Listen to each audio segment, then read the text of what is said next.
तो चलिए बिना किसी देरी के इस बेहद रहस्यमय विश्लेषण की शुरुआत करते हैं।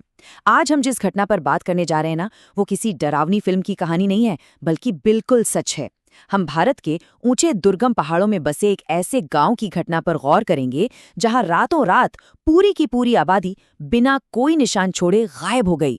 इस चर्चा में हम उन अजीबोगरीब सबूतों और उस भयानक सन्नाटे को समझने की कोशिश करेंगे जिसने पूरी दुनिया को हैरान कर दिया था। देखिए, यहाँ सबसे अहम बात जो हमें समझनी है वो ये है कि ये कोई आम गुमशुदगी नहीं थी। ऐसा नहीं था कि बस एक या दो लोग कहीं भटक गए हों। बिल्कुल नहीं। हम यहाँ एक पूरी की पूरी बस्ती के हवा में गायब हो जाने की बात कर रहे हैं। ये सब इतना अचानक और इतना अजीब था कि पीछे सिर्फ एक रूह कंपा देने वाला सन्नाटा ही बचा।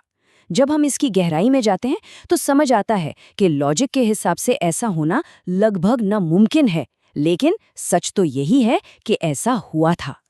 भाग एक शांत सुबह और भारत के एकांत पहाड़।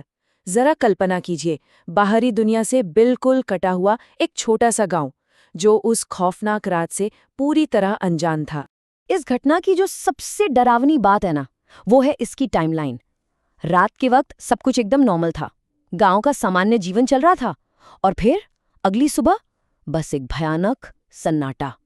महज कुछ ही घंटों के अंदर एक पूरी की पूरी सभ्यता का ऐसे गायब हो जाना इसे इतिहास के सबसे बड़े अनसुलझे रहस्यों में से एक बना देता है। भाग 2, दूध वाले की खोज और वो पहला एहसास। इस कहानी की शुरुआत असल में तब होती है जब अगली सुबह गांव का दूध वाला वहां पहुंचता है और उसे तुरंत लग जाता है कि कुछ बहुत ही भयानक हुआ है। अब आते हैं भाग 3 पर, पुलिस की जांच और उस सन्नाटे में कदम रखना। जब पुलिस उस धुंध से भरे गांव में पहुंची और घर घर जाकर तलाशी शुरू की, तो माहौल में एक अजीब सा तनाव था। और जो कुछ पुलिस को घरों के अंदर मिला वो सच में रोंगटे खड़े कर देने वाला था। जरा सोचिए, टॉर्च की रोशनी में पुलिस अंधेरे कमरों में जा रही है और वहां क्या दिखता है? हर घर का दरवाजा खुला पड़ा था। डाइनिंग टेबल पर खाना वैसे का वैसा रखा था। एक घर में तो कप में रखी चाय अब भी गर्म थी, उसमें से भाप निकल रही थी। और कुछ घरों में टीवी सेट अभी भी चल रहे थे, स्क्रीन पर बस स्टैटिक आ रहा था। इन सब चीजों का मतलब समझ रहे हैं? इसका मतलब है कि जो भी हुआ वो पुलिस के आने से कुछ ही मिनट या घंटे पहले हुआ था। ऐसा लग रहा था मानो किसी ने चलते हुए जीवन को अचानक पॉज कर दिया हो। यहीं पर हमारे सामने सबसे बड़ा विरोधाभास आता है। एक तरफ हमारे पास तुरंत छोड़कर जाने के एकदम साफ संकेत है, जैसे वो गर्म चाय और चलते हुए टीवी, लेकिन दूसरी तरफ सबूतों का पूरी तरह से अभाव। पूरे गांव में न तो कोई शरीर मिला, न खून की एक बूंद, और न ही हाथापाई या संघर्ष का कोई निशान। ये वाकई दिमाग घुमा देने वाला है। मतलब बिना लड़े, बिना शोर मचाए पूरा गांव अचानक कैसे गायब हो सकता है? भाग 4, एक भयानक सुराग और गांव के बाहर मिली रहस्यमयी चेतावनी। जब जांचकर्ता इस खालीपन को समझने की कोशिश कर ही रहे थे, तभी गांव की सीमा के ठीक बाहर एक ऐसी चीज मिली जिसने इस पूरे मामले को और भी खौफनाक बना दिया।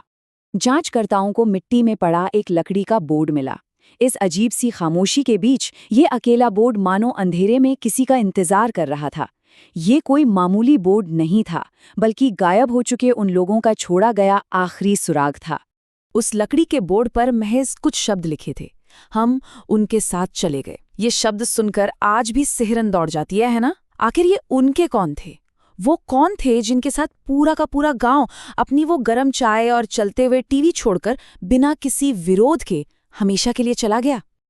और यही है हमारा भाग 5, एक अनसुलझा रहस्य और कभी न खत्म होने वाला सन्नाटा।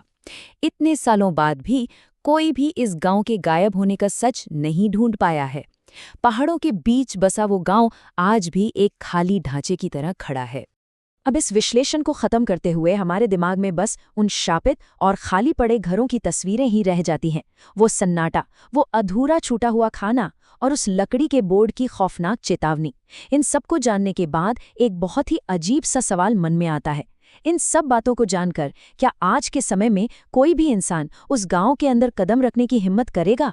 शायद यही वो सवाल है जो इस रहस्य को हमेशा हमारे बीच जिंदा रखेगा।